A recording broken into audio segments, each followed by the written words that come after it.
본 방송에서 제공하는 투자 정보는 투자 판단에 대한 조언입니다. 방송에서 제공하는 주식의 가치, 가격 상승 및 가격 하락에 대해서는 방송사에서 보장하지 않습니다.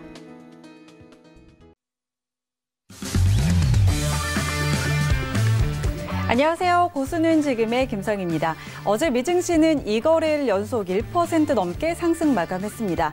미국과 중국이 고위급 무역 협상 재개한다는 소식이 전해지면서 무역 전쟁 완화에 대한 기대감을 키웠는데요. 또 서비스업 PMI 지수가 예상치 상회하면서 투심을 자극한 부분도 있었습니다.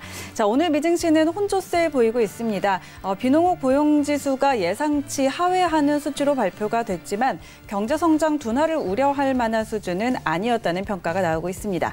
자, 현재 다우와 S&P 500이 강보합권에서 움직이고 있습니다. 자, 오늘도 다양한 글로벌 경제 이슈들 그리고 선물 투자 전략들 가득 챙겨놓고 있습니다. 이 시간 끝까지 저희와 함께 하시면서 알찬 투자 전략 세워가시기 바랍니다. 참고로 본 방송에서 제공하는 정보는 투자 판단에 대한 조언일 뿐 해당 상품의 가치와 수익률 보장하지 않는다는 점 기억해 주시고요.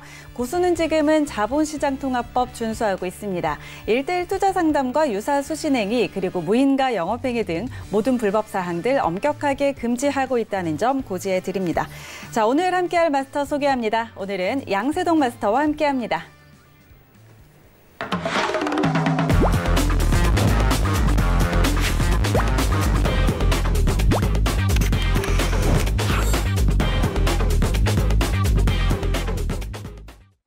네, 양세동 마스터 인사 나눠보도록 하죠. 안녕하세요.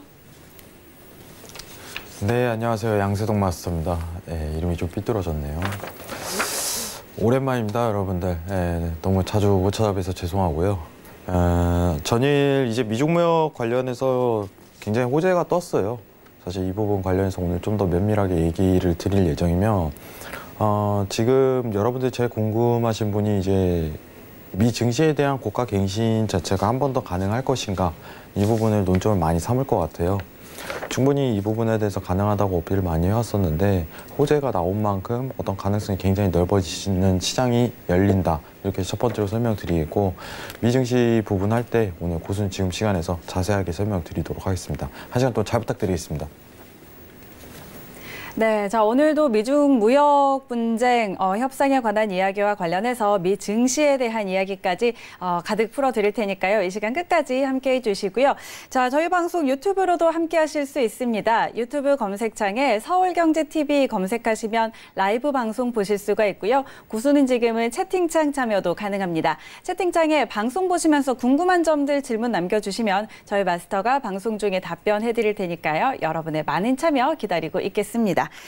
자, 잠시 후에 양세동 마스터와 더 자세한 이야기 나눠보도록 하고요. 오늘도 현재 선물 시장 흐름들 먼저 확인하고 가도록 하겠습니다. 자, 오늘 미 본장은 현재 보합권에서 움직이고 있습니다. 선물 시장 시세 미니 S&P 500부터 함께 확인하시죠. 전일 대비 0.18% 상승입니다. 2,977포인트 선에서 거래되고 있습니다. 다음은 나스닥입니다. 0.08% 하락세입니다. 7,849포인트 지나고 있습니다. 다음은 크루드 오일입니다. 1.9%가량 하락세입니다. 55달러 23센트에 거래되고 있습니다. 다음은 골드 시세입니다. 0.45% 상승입니다. 1,525달러 선에 거래되고 있습니다. 마지막으로 유로 FX입니다. 0.11% 상승입니다. 1.10555달러 지나고 있습니다. 자, 오늘도 현재 선물 시장 시세 먼저 확인해 드렸고요. 그렇다면 외신 쪽에서는 어떤 이야기들 나오고 있는지 오늘의 헤드라인 소식들 함께 보시죠. 미 연준이 무역 불확실성이 내년 초까지 미국과 전 세계의 GDP를 1% 이상 감소시킬 가능성이 높다고 전망했습니다. 연준은 2018년과 2019년 무역정책 불확실성의 증가는 세계 산업 생산의 둔화와 밀접한 연관이 있다며 2018년 상반기부터 올해 상반기까지 글로벌 GDP가 0.8% 감소했다고 밝혔습니다. 한편 연준이 무역전쟁으로 미국 경제가 받는 타격을 구체적으로 수치화한 것은 이번이 처음입니다. 월스트리트 저널은 미 연준이 오는 17일과 18일 열리는 FOMC에서 기준금리를 0.25%포인트 내리는 데 그칠 것이라고 보도했습니다.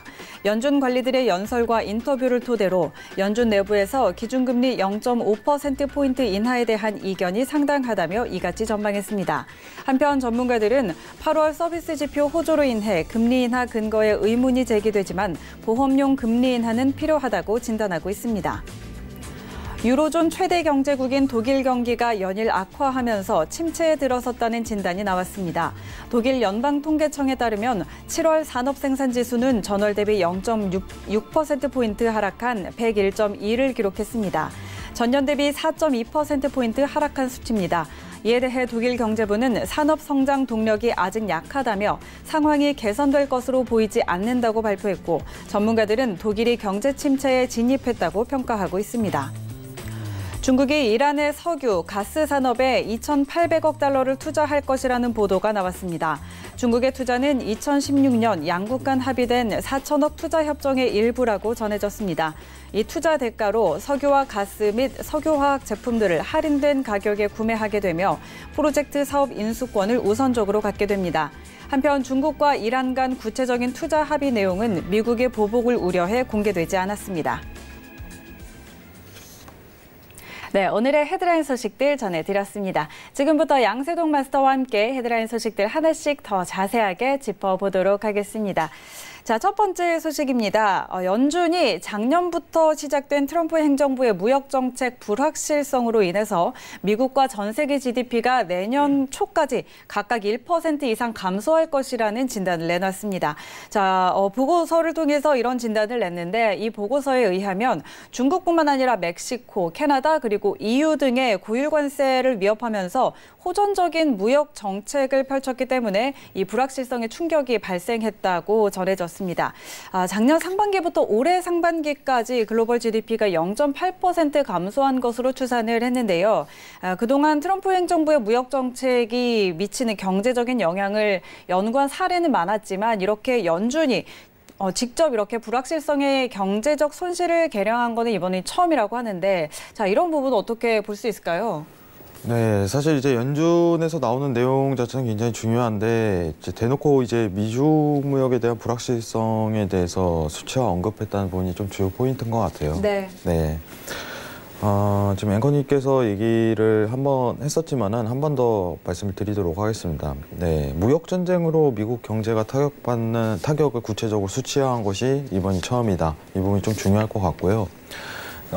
이제 연준, 이제 미국 내에서 공식적인 어떻게 보면은 정부는 아니지만 독립성을 가진 기관 내에서 이러한 표현을 했다는 것 자체는 미중 무역에 대한 어떻게 보면 행보 자체가 그렇게 순탄치는 않다는 것을 표현하는 거겠죠.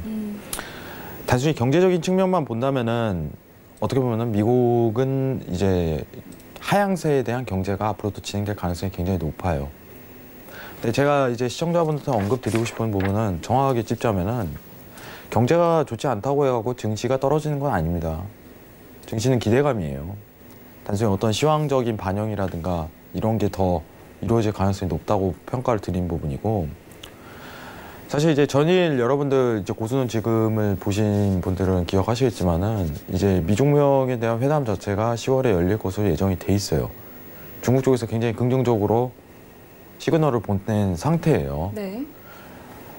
제가 얘기 드린 부분이 뭐였냐면은 언제든지 시그널 자체를 우호적인 태도만 보인다면은 증시는 언제든지 지속적으로 고가를 갱신할 가능성이 높습니다. 아직까지는. 근데 굉장히 이 뉴스만 보게 된다면은 이제 미국이 굉장히 비관적으로 바라볼 수 있겠네. 비관적인 시각 자체가 나올 가능성이 높겠네. 비관적인 상황 자체가 이어질 수 있겠네. 이렇게 평가할 수 있을 것 같아요.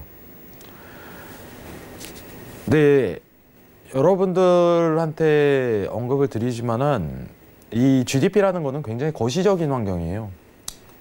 뭐 미중 무역도 지금 장기화가 되는 만큼 어떻게 보면 1년 반이라는 시간, 긴 시간 이상만큼 끌고 온 만큼 거시적일 수 있겠지만은 GDP는 추후에 영향을 받을 가능성이 굉장히 높다는 부분을 평가를 먼저 드리고 싶고,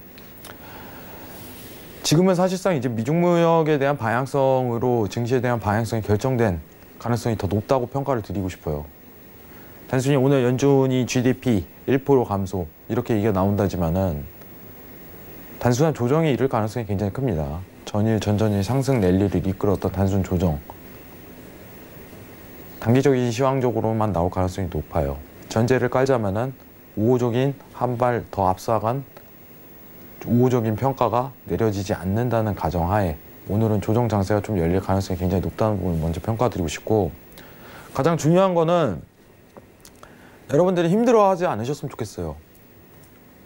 이제 GDP 뭐 감소한다 이런 식으로 나오지만은 제가 항상 얘기 드렸다시피 미중무역에 의해서 미 증시는 변동폭을 가진다, 이 부분 언급 드렸었고요. 이게 제일 중요한 겁니다. 현 시점에서는.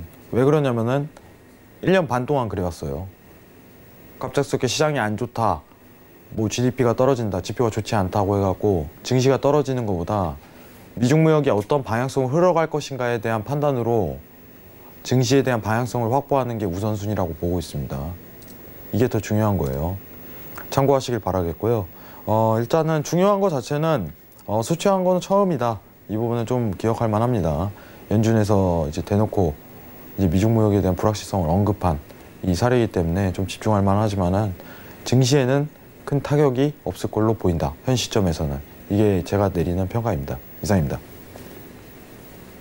네, 자, 저희 전해드린 소식과 관련해서 연준이 이렇게 직접적으로 미중 무역 분쟁의 불확실성을 직접적인 이렇게 손실을 계량화한 것은 처음이다라는 부분에 조금 포커스를 맞춰볼 만한 뉴스였고, 이 부분이 직접적으로 증시에 미치는 영향은 적을 것이다라고 이야기하셨습니다. 자, 그리고 오늘은 약간의 조정 장세가 나타날 가능성이 크다고 이야기하셨는데, 이 부분은 잠시 후에 더 자세하게 짚어보도록 하겠습니다.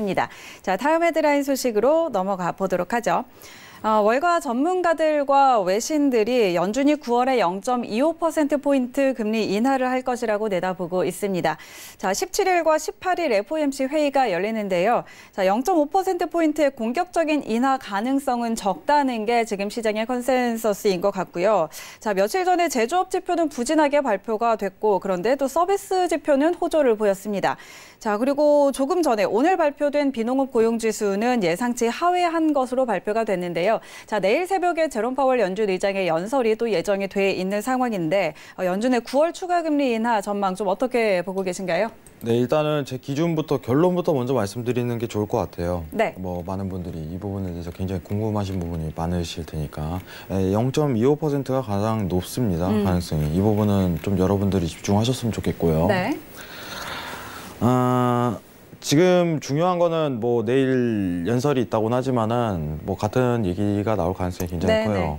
파월 의장이 일전에 있었던 이제 잭슨 홀 회의에서도 말을 아꼈던 것처럼 이제 어떤 거시적인 분위기를 파악할 것이며 지표를 확인하겠다, 이럴 가능성이 굉장히 높습니다. 주말간에 있을 예정인 어떻게 보면 파월 의장에 대한 연설은 저는 다소 중요하지 않다, 이렇게 평가를 드리고 싶고요. 사실 이제 제일 중요한 거는 여러분들 얘기를 먼저 드리자면은 네. 오늘이 이제 한국 시간으로 9월 6일이죠. 네, 9월 12일을 좀 포커스를 맞추셨으면 좋겠습니다. 자, 화면 잠깐만 보고 갈게요. 네. 자, 지표에 대한 일정 자체를 좀 체크를 하자면은 지금 금리에 가장 큰 영향을 끼치는 요인은 어떻게 보면 통화 정책이겠죠. 상황 자체로. 여러분들이 기준금리가 인하한다고 해갖고 미증시가 상승으로 갈 거 아닌가요?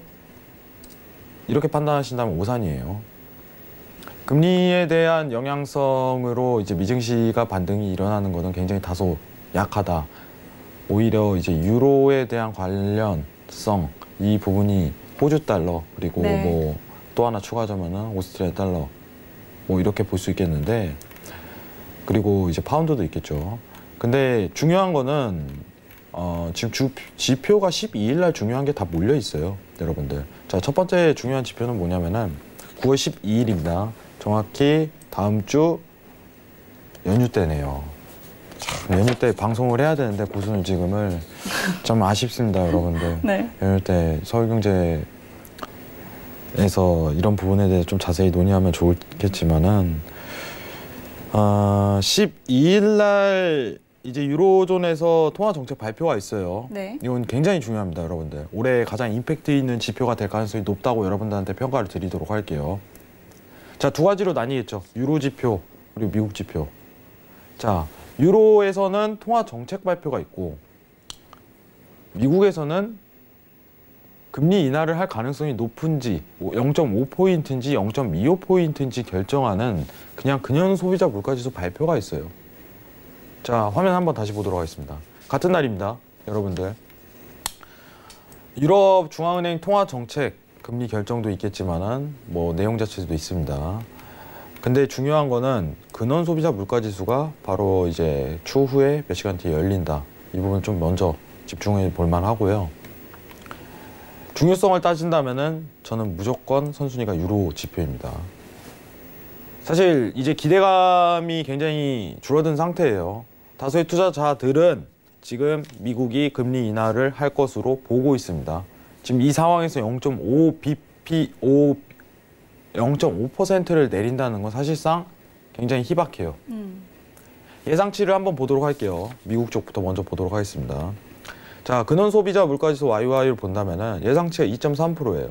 동결 나와도 되고 2.3% 나와도 그만입니다. 여러분들, 제가 항상 얘기 드리지만은 금리라는 거는 지금 적정 수준이에요. 미국은 적정 금리 기준 자체는 이제 통상 이제 좀 크게 본다면 1.5%예요. 2.5%예요. 그 안에서 지금 맴돌고 있는 거예요.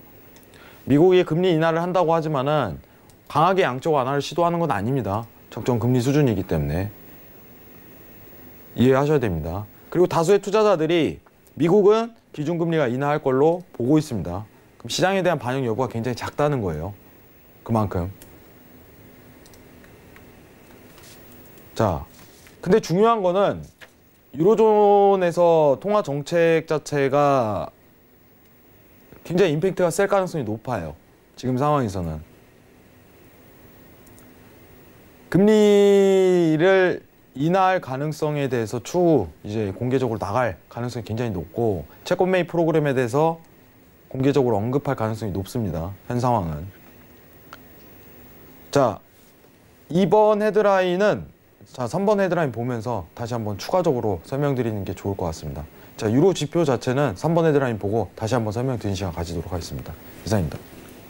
네, 자, 이달 연준의 FOMC 회의에서 금리 인하 결과는 아무래도 0.25%포인트 인하할 확률이 가장 높다라는 의견 주셨고요. 자, 그리고 미 연준의 금리 인하가 이제는 증시에 미칠 만한 영향은 그렇게 크지 않다라는 이야기 해주셨고, 자, 저희 다음 헤드라인 소식과 같이 엮어서 이 부분 함께 살펴보도록 하겠습니다.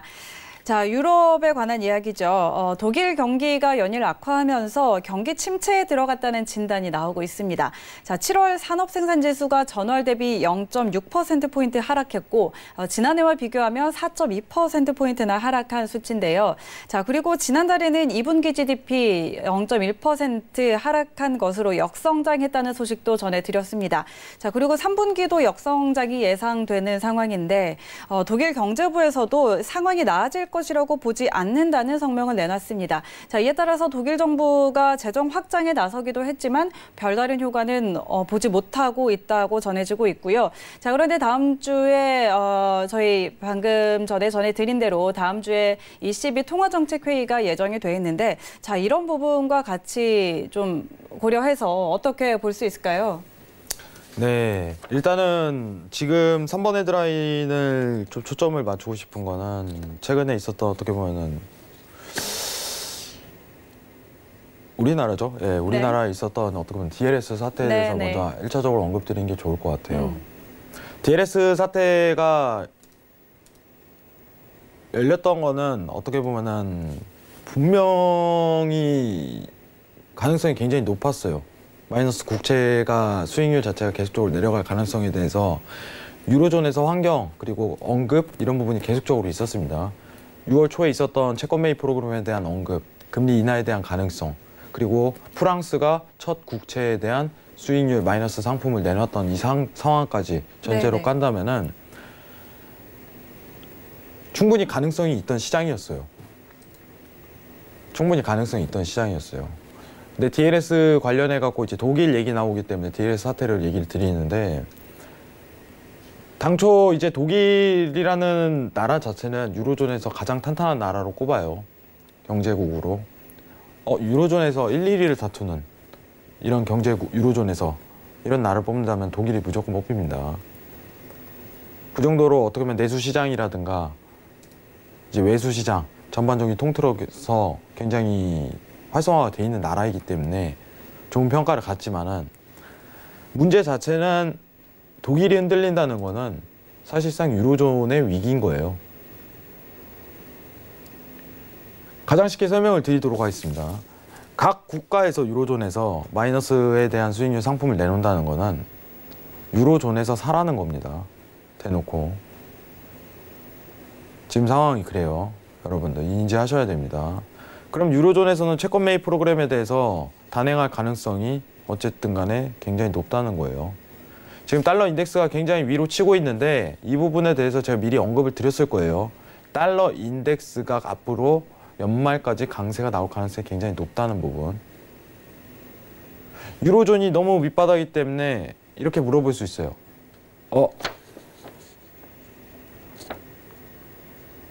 양세동 해설위원님, 유로가 더 떨어질 가능성이 있나요? 충분히 있습니다. 이 부분 인지하셔야 돼요. 그러면은 어떤 내용으로 어떤 상황 자체가 연출될 가능성이 굉장히 높나요? 이렇게 평가한다면은 일전에 나왔던 내용 자체는 이제 QE 프로그램에 대한 다시 재스타트, 유턴했다고 제가 언급드렸을 거예요. 엄청난 양적 완화에 대한 재도입입니다. 사실상. 그게 12일 날 발표가 있는 거예요. 이번 통화 정책에서. 자, 지표 한 번 더 확인하고 가도록 하겠습니다. 자, 12일. 자, 다음 주입니다, 여러분들. 네. 12일 날 정확히 한국 시간으로 이제 20시 45분부터 통화정책 발표가 열립니다. 이 통화정책 발표에서는 금리에 대한 부분은 다소 약해요, 사실상. 하지만 여러분들이 포커스를 맞춰야 되는 내용은 채권 매입 프로그램에 대한 정확한 일시와 시장에 대한 언급이에요. 그 안에서 주식 매입 옵션 자체라는 부가적인 추가 사항이 있는지 이 여부를 측정해야 되며, 정확한 날짜에 대한 표명, 한 달 뒤에 열릴 것입니다. 2달 뒤에 열릴 것입니다. 이 표현만 있다면은 달러가 강세가 나올 가능성이 굉장히 커요. 네. 그때부터 지속적인 상승에 대한 장이 열릴 가능성이 굉장히 높다는 부분을 평가드리고 싶고요. 이게 첫 번째예요. 그러면은 채권 매입 프로그램을 진행한다는 의미 자체는 금리 인하보다 훨씬 더 임팩트가 있는 상황인 거예요. 제가 항상 얘기 드려요. 채권 매입을 중단하냐, 채권 매입을 시작하냐, 이거는 통화 정책에서 방향성을 하나로 고집하는 시황이에요. 원래 유로존에서 채권 매입을 종료를 했었어요. 올해 초만 하더라도 이제 유로존도 채권 매입 프로그램을 작년에 종료했으니까 2018년도 1월에부터 12월까지 종료를 했으니까 이제는 금리에 대한 인상 수순이구나 하면서 3월에 나왔던 얘기 자체는 올해 초죠. 유로존에서 금리 인상 시기를 언제쯤으로 잡고 있나, 이 부분에 대한 평가가 굉장히 많았어요. 근데 4월 지나고 5월 지나고 경제가 굉장히 여건이 좋지 않고 유로존이 경제가 활성화되지 않는 모습을 보이면서 오히려 금리를 인하하자는 얘기가 나온 게 6월 초고, 채권 매입을 하자는 게 6월 초예요. 굉장히 어떻게 보면 임팩트 있는 뉴스였죠. 제대로 된 궤도를 가다가 다시 한 번 더 유턴하는 상황 자체가 이어진 겁니다. 그러면은 지금 전 세계가 양적 완화를 시도를 하는 과정에 두 양대 산맥 자체 통화적으로 본다면 유로존, 미국이에요. 미국은 금리 인하한다고 얘기 드렸고, 유로존은 테이퍼링, 채권 매입 프로그램, QE 프로그램 시작한다고 얘기 드렸지만은 항상 제가 언급드리면 이게 훨씬 셉니다, 유로존 자체가. 그럼 QE 프로그램 단행하면은 달러가 추가적인 강세가 열릴 가능성이 굉장히 높고, 언제까지 기간이 열리냐, 실제로 실행하는 날짜까지 열릴 가능성이 굉장히 높다는 부분을 평가드릴게요. 왜냐, 시장이 그때 반영되기 때문에. 지금도 사실상 이제 어떤 강세에 대한 슬금슬금 반영 과정인 거예요. 나올 가능성이 너무 높기 때문에 최근 달러가 치는 이유 자체가 이제 점점 다가오는 상황 내에서 독일이라든가 각국이 마이너스 국채 수익률 내놓는 건 행보, 뭐 이런 행보를 전반적으로 비춰봤을 때 유로존에서 살 가능성이 불보듯 뻔하다는 평가 자체가 이루어지고 있는 과정입니다. 그러면은 실질적인 통화 정책 내용에서 채권 매입 프로그램 진행한다. 가정하겠습니다. 2019년 우리는 이제 제가 예시를 드릴게요. 제가 이제 드라기 총재가 나와서 이제 기자회견을 할 겁니다. 2019년 11월 1일부터 우리는 채권 매입에 대해서 재진행을 하겠다. 이러면은 9월 11일부터 정확히 10월 말까지 달러가 강세가 나올 가능성이 제일 높아요. 실질적으로 시작하는 날짜는 오히려 반대 시황이 나온다고 제가 언급드려요. 네. 시장의 반영 여부가 이루어졌는지 안 이루어졌는지에 대한 측정입니다. 실제로 2018년도 12월 올해 들어가기 전에 이제 달러가 약세가 나오다가 이제 강세가 터지는 이유는 뭐였냐? 굉장히 간단합니다. 시장이 이미 다 반영이 됐기 때문이에요. 시장이 반영이 됐기 때문에 이 부분 높이 평가하셔야 돼요. 정정하겠습니다. 2017년도 말입니다. 2017년도 말까지 달러가 약세가 나왔던 이유는 그때는 시장이 다 반영이 됐기 때문이고 날짜가 지정이 된다는 것은 오히려 반대 시황이 날 가능성이 굉장히 높아요. 시장은요 선반영이 돼버려요. 이미 일시를 고지해버리면. 근데 지금 상황에서 정확한 기준을 내려드리자면은 미국은 금리가 중요하지 않습니다. 사실상 유로존에 대한 통화 정책을 좀 더 면밀히 봐야 되는 상황인데 사실 미국이 이제 경제 대국이고 넘버원이지 않습니까? 그러니까 뉴스가 외신 언론이라든가 그런 거 자체가 미국 뉴스가 많이 나와요. 근데 지금 여러분들한테 언급드리고 싶은 거는 미국보다는 유로존에 대한 뉴스를 지금 최대한 많이 읽어야 돼요. 어떤 상황을 흘러가고 어떤지 체크를 해야 되기 때문에. 환율에 대한 변화 패러다임을 많이 바꿀 가능성이 높습니다. 지금 상황에서는. 그래서 이 부분을 좀 면밀하게 평가하시길 바라겠고 정확히 날짜는 이제 9월 12일입니다. 다음 주 저희 연휴 때인데 발표가 있을 예정이고 채권 매입 프로그램과 금리 인하에 대한 시점을 언급할 가능성이 굉장히 높다. 그리고 그 가능성 자체는 각국에 대한 마이너스 수익률 국채를 내놓는 상품 자체가 이어지고 있다. 그 피해자가 어떻게 보면 우리나라에도 사태가 터진 DLS랑 연관이 있는 거다. 이 부분을 평가하시는 게 좋을 것 같습니다. 이상입니다. 네. 자, 독일 경기에 관한 소식이었는데, 자, 이 부분과 관련해서 독일이 흔들리는 것은 유로존의 위기라는 점을 시사해 볼 수 있다. 그런 점으로 좀 연관 지어서, 자, 다음 주 ECB의 통화정책회의에서 ECB가 채권 매입 프로그램을 단행할 가능성이 높다는 점 언급을 해주셨고요. 자, 그렇기 때문에 또 달러 인덱스는 연말까지 추가적으로 계속 좀 강세를 보일 가능성이 높다는 점도 짚어주셨습니다. 자, 다음 주죠. 12일인데 우리나라는 좀 연휴이기는 하지만 이런 부분과 관련해서 경제 지표들 한번 체크해 보시면 좋을 것 같습니다. 자, 저희 마지막 헤드라인 소식 짚어보도록 하겠습니다. 중국이 미국의 제재를 받고 있는 이란 석유 산업에 2,800억 달러를 투자한다는 소식입니다. 자, 우리 돈으로는 약 335조 원인데요. 중국과 이란이 지난 2016년에 합의했던 4천억 달러 투자 협정 중 일부라고 합니다. 이번 투자의 대가로 중국은 석유와 가스 그리고 석유 화학 제품들을 최소한 12% 할인이 보장된 가격에 구매를 할 수가 있고 또 신규 프로젝트의 사업 인수권을 우선적으로 갖게 된다고 하는데요. 자, 이런 대규모 투자가 트럼프 행정부의 공격적인 무역 정책에 대한 대응으로 보인다고 전문가들이 분석을 내놓고 있습니다. 미국의 보복을 우려해서 양국의 구체적인 투자 합의 내용이 현재로서는 공개되지 않고는 있는데, 자, 이 소식은 좀 어떻게 분석해 볼 수 있을까요?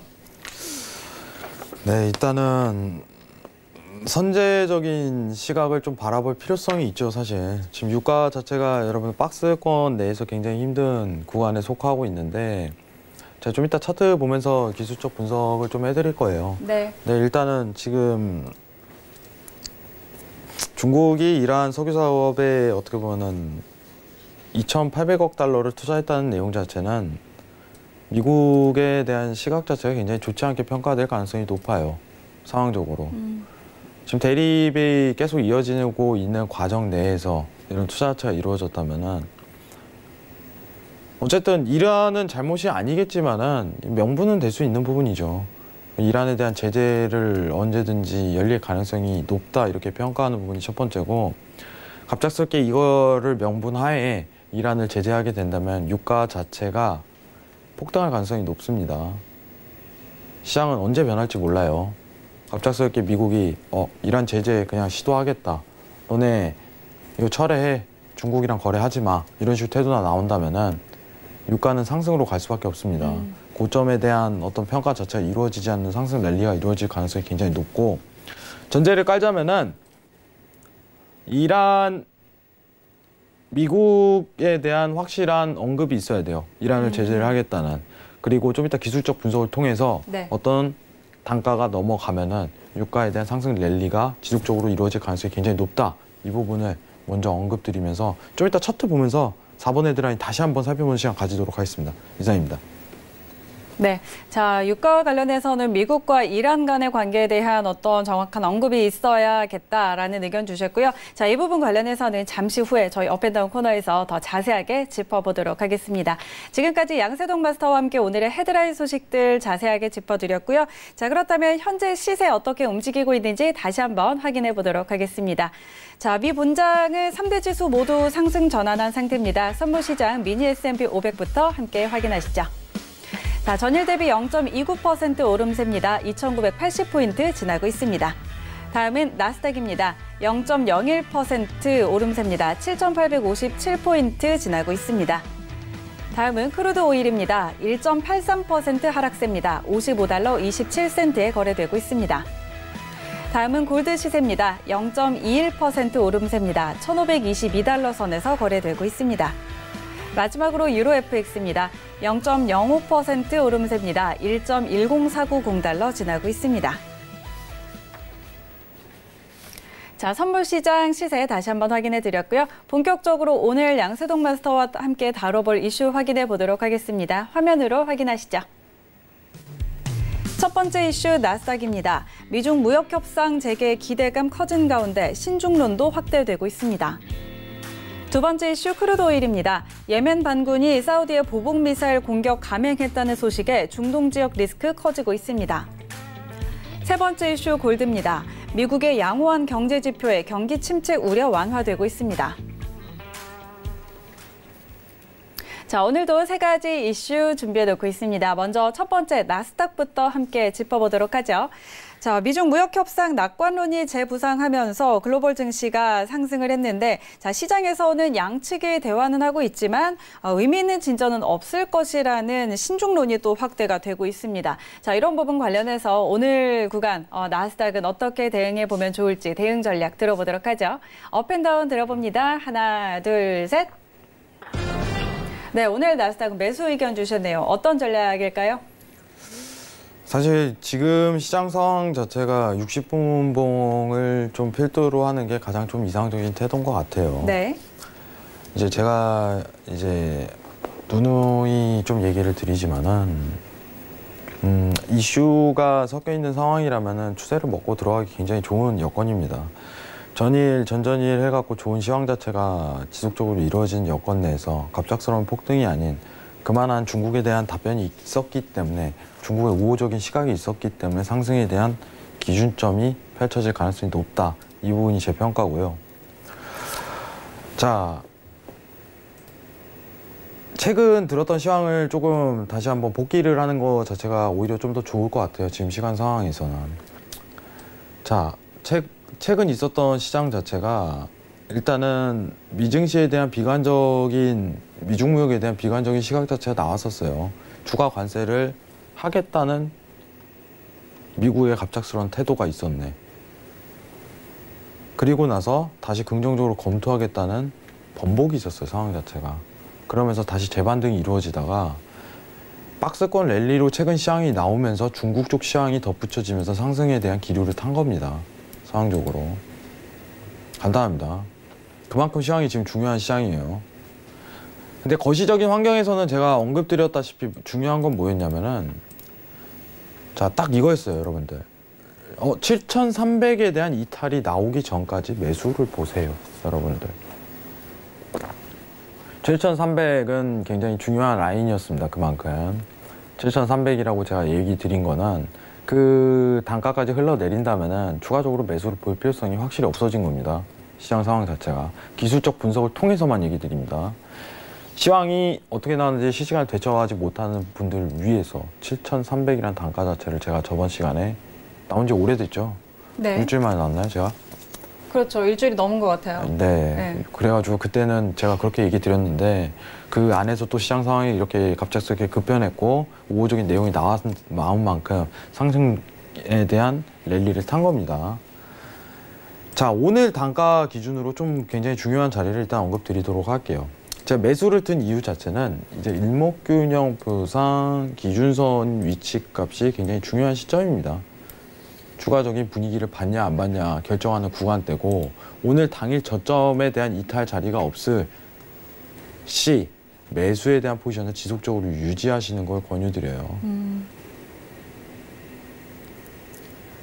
근데 문제는 이제 틱 차트예요. 전일부터 상승 랠리를 이끌어왔던 어떤 지지에 대한 이탈 자체가 지금 이루어진 거는 맞아요. 그래서 제가 가장 이상적으로 추천드리는 단가 자체를 말씀드리도록 할게요. 지금 상황 내에서 가장 이상적으로 볼 수 있는 단가는 7,800부터 매수를 보라는 언급을 드리고 싶어요. 그러면은 최상단에 있던 오늘 고점에 부딪혔던 이 저항대를 밀고 들어갈 가능성이 굉장히 높다는 점을 좀 평가드리고 싶습니다. 왜냐? 그만큼 시황이 따르기 때문에. 사실 이제 제가 이제 여러분들하고 소통을 해야 되는데 개인적으로는 어떻게 보면은 업무상 소통을 많이 못하는 점이 있어요. 그래서 가끔씩 연락이 오시는 분이 계시는데 어떤 이탈 관점이 있기 전까지 저는 잡고 있으라고 얘기를 드렸었어요. 기억하실 거예요. 지금 시청하시려나 모르겠는데 매수분에 대한 거를 지속적으로 유지를 하시는 게 좋다. 지금 상황 내에서는. 그리고 7,300에 대한 부분을 언급을 드렸었어요. 마음에 대한 어떤 매매에 대한 기준의 이제 단타식 트레이딩이 아니기 때문에 지금 단타식을 한다고 하더라도 굉장히 어려운 시점이기 때문에 오히려 물리고 있었을 때 제가 언급을 드렸습니다. 그냥 기다려 보세요. 이탈 되기 전까지는 기다려 보세요. 이탈 안 되면 계속 들고 가셔도 됩니다. 청산은 언제 해야 되나요? 그러면은 고점 인근에 한번 왔을 때 그때 청산에 대한 시점 자체를 잡는 게 가장 이상적이에요. 지금 최근 고점 자체가 8,000대예요. 8,000대, 8,050대. 네. 거의 다 왔습니다. 그러면 단가가 아주 밑에입니다. 네, 아주 밑에예요. 그만큼 수익이 나셨을 텐데 중요한 거는 시황이 뒤따랐기도 있지만 기술적 분석상 7,300에 대한 이탈 자체가 이루어지지 않았기 때문이에요. 그렇기 때문에 오히려 좋은 상황에 대한 연출을 기대할 수 있었던 거고 그 시황 안에서 중국에 대한 발언 자체는 미 증시에 대한 상승을 이끌었다. 이렇게 평가 드릴 수 있는데 지금 상황 내에서는 일목균형표상 추세가 나올 가능성이 굉장히 높기 때문에 제가 7,800에 대한 단가를 추천드리는 겁니다. 네. 그럼 고가에 대한 이탈이 나온다면은 그거는 일목균형표상 추세에 대한 완성이에요. 사실상 이제 어떻게 보면 중국에 대한 발언이 있는 다음에 스팬에 대한 이탈 자리가 원초적인 매수 시점입니다. 시장에 대한 대처가 늦었다면은 추가적인 진입 자리는 7,800이 될 것이다. 그리고 고점 갱신에 대해서 이적 평가라는 게 오히려 순서에 맞다. 손절 또한 중요합니다. 손절은 7,720 단가로 보셔야 됩니다. 손익비에 대한 구성 자체가 그렇게 좋은 단가는 아니에요. 지금 상황 자체가. 근데 고점 이탈만 있는다면은 슈팅 자체가 나올 가능성이 일단은 굉장히 높은 저항대를 가진 만큼 수익에 대한 평가가 이루어졌을 시 슈팅을 한번 기대해 보셔도 나쁘지 않다. 이런 평가를 드리고 싶습니다. 오늘 당일 고점도 굉장히 중요한 자리입니다. 여러분들. 그러나 오늘은 1번 헤드라인처럼 어떻게 보면 조정에 대한 시황이 나온 만큼 7,800까지 눌릴 가능성이 굉장히 염두하시고 이 단가부터 매수에 대한 지지 타이밍을 보시고 지지를 받는다면 그때부터 매수 시점을 노리시는 게 오히려 지금 상황에서는 가장 이상적인 태도라고 평가를 드리도록 하겠습니다. 최근에 이제 미중무역이 긍정적으로 또 다시 바뀐 만큼 고점에 대한 갱신 자체가 언제든지 이루어질 수 있는 시점이라고 좀 평가를 드리고 싶어요. 네. 제가 이제 어떤 보면 거시적인 지표 자체도 언급을 드리고 그러는데 굉장히 생각보다 제가 이제 저를 찾으신 분들이 많더라고요. 제가 이제 얼마 없지만은 무방을 한번 기획을 한번 해보도록 하겠습니다, 여러분들. 무방을 한번 기획을 해보도록 하고 여러분들의 기대에 응할지 모르겠지만은 한번 좋은 평가를 앞으로 시장 환경이 어떤 가능성이 굉장히 높은지 한번 평가 드리는 시간을 가져보도록 하겠습니다. 일단 나스닥 마치겠습니다. 네. 자, 지금은 시황적으로 미중 무역 협상에 대한 좀 호재성 소식이 있기 때문에 이런 부분 관련해서 나스닥 같은 경우는 계속해서 매수 의견 주셨고요. 자, 그래서 오늘은 7,800선부터 매수 포지션 잡아보라는 전략 주셨습니다. 그리고 손절 라인은 7,720선 제시해 주셨으니까요. 이 부분 참고해 보시기 바랍니다. 자, 다음은 크루드 오일입니다. 어제 원유 재고 발표가 나오기 전에 예멘 반군이 사우디 군대에 보복 미사일 공격을 감행했다는 소식이 나왔는데요. 자, 그러면서 국제유가가 큰 폭의 오름세를 보였습니다.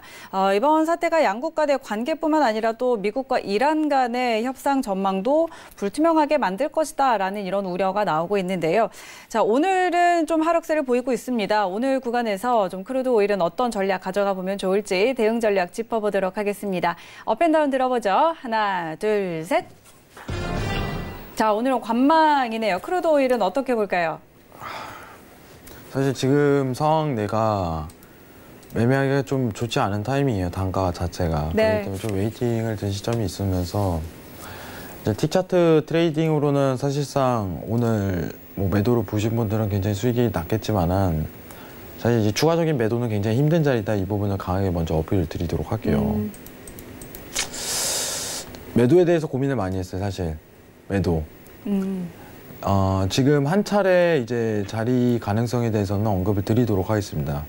자, 55점 이제 33호 위치값 55.35 손절에 대한 부분은 정확히 스무틱으로 좀 정하는 게 좋을 것 같고요. 이 매도에 대한 포지션이 오히려 지금 상황 내에서는 맞습니다. 추가적인 60분봉에서 제가 CCI라는 지표를 굉장히 좋아하는데 아직까지는 CCI가 이제 하락에 대한 추가적인 장세가 이어질 가능성이 굉장히 높아요. 시장 상황 구조 자체가 단순합니다. 하지만 이제 저점에 대한 이탈 자체가 이루어지지 않을 시 오히려 이제 매도에 대한 부분은 포커스를 맞추지 마시며 올 스탑을 해야 돼요. 유가는 확실하게 언급드릴게요. 매수도 보지 마세요. 오히려 이제 시장 상황 자체가 박스권이라든가 굉장히 힘든 시기를 겪을 가능성이 굉장히 높고 추세 자체가 나올지 당일 추세 자체가 나오지 않을 가능성이 굉장히 높은 시점이다. 이렇게 평가를 드리도록 할게요. 지금 시장 내에서는 어떻게 보면 단순 틱 차트에 대한 대응 그리고 하단 자리인 만큼 저점에 대한 이탈이 이루어질 시 청산하는 기준을 잡고 매매를 하셔야 돼요. 네. 수익성이 굉장히 낮죠. 지금 들어가면 사실. 그렇기 때문에 손절을 정확히 짧게 지시라는 겁니다. 손익에 대한 평가 자체가 크게 이루어지지 않을 전망이 보인다면 굳이 무리를 할 필요성이 없다는 게 제가 언급드리고 싶은 부분이에요. 하지만 추가적인 추세에 대한 힘을 받을 가능성이 높은데 마지막 엘리언트 3파동에서 마지막 기준점이 되겠죠, 시장이. 그렇기 때문에 저점 이탈이 된다면은 매도 포지션이고 저점 이탈이 된다면은 그대로 익절을 평가하는 구간을 갖고 그날 당일 매매에 대한 트레이딩은 스탑해라.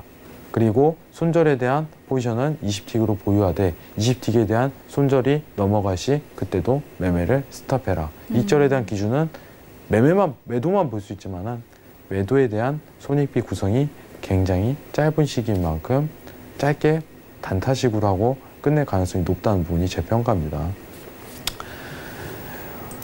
이게 오늘 데일리 트레이딩이고요. 네. 추가적인 발언을 하자면은 지금 사실상 요새 이제 유가가 굉장히 힘든 이유는 미국의 입장을 좀 보고자 함을 위함이겠죠.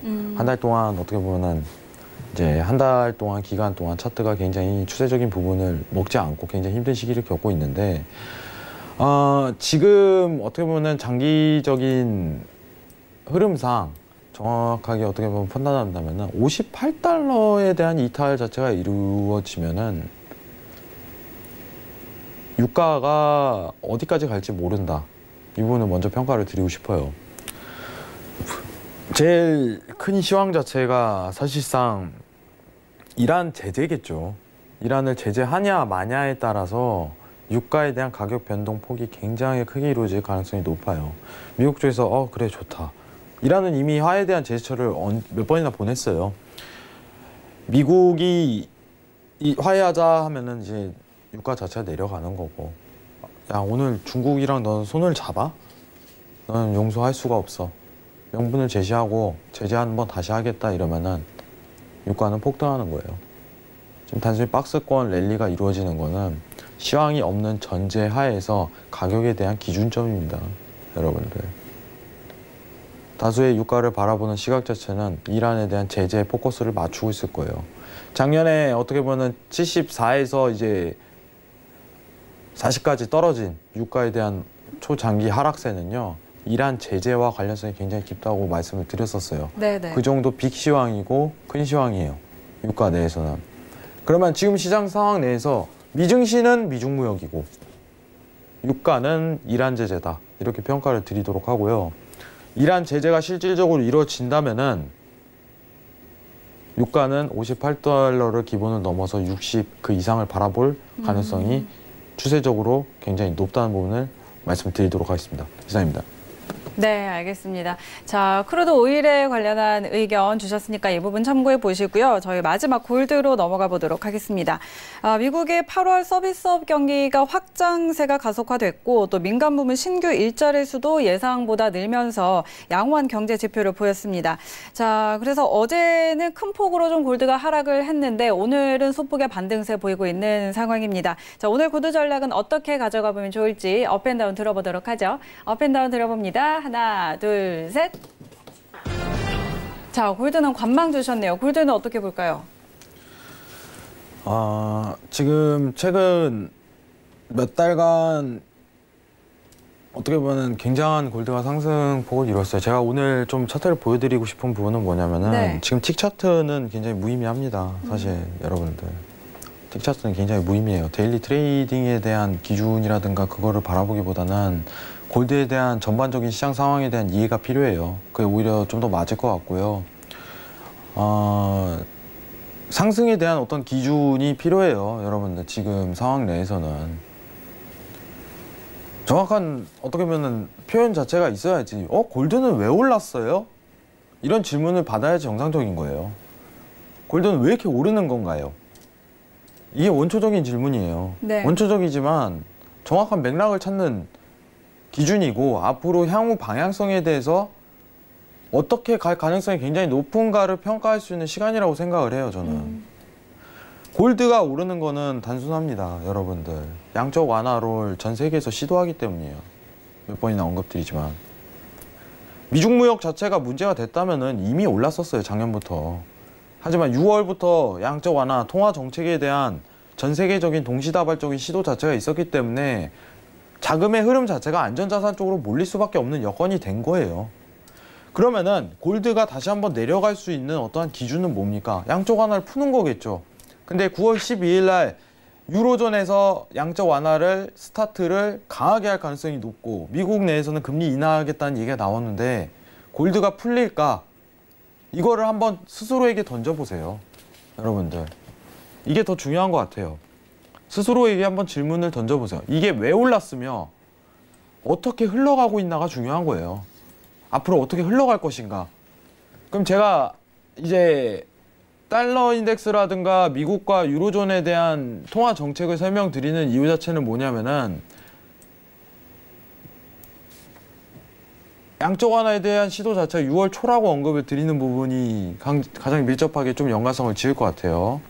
자, 6월 초부터 양적 완화를 전 세계적으로 시도하기 때문에 투자에 대한 자금 흐름 자체가 안전자산 쪽으로 수요가 몰린다.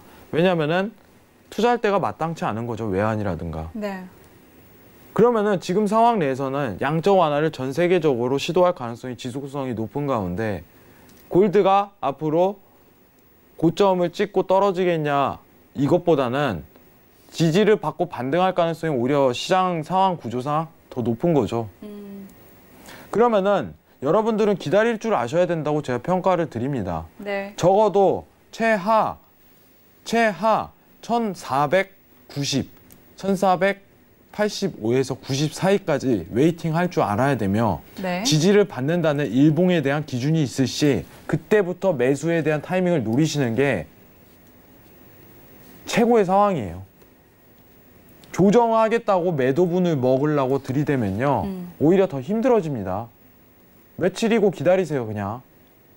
지지 받는 것만 일봉상 기준을 확인한다면은 그때부터 매수 보셔도 좋습니다. 9월 12일까지 조정세 열릴 가능성 높고 일단 시장 상황상 유로존에서 발표가 있는다면 고도의 추가 상황, 매수 상황 자체가 이어질 가능성이 높은 게 지금 상황이에요.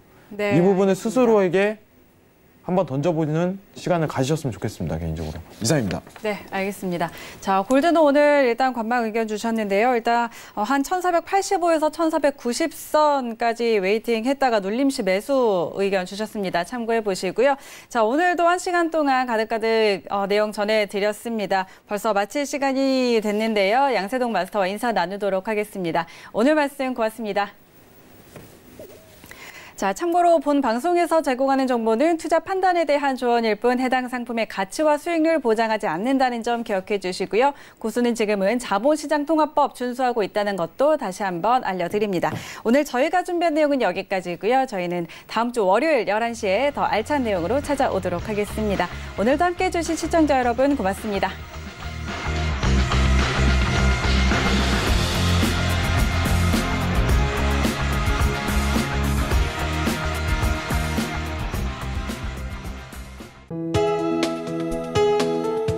방송에서 제공하는 투자 정보는 투자 판단에 대한 조언입니다. 방송에서 제공하는 주식의 가치, 가격 상승 및 가격 하락에 대해서는 방송사에서 보장하지 않습니다.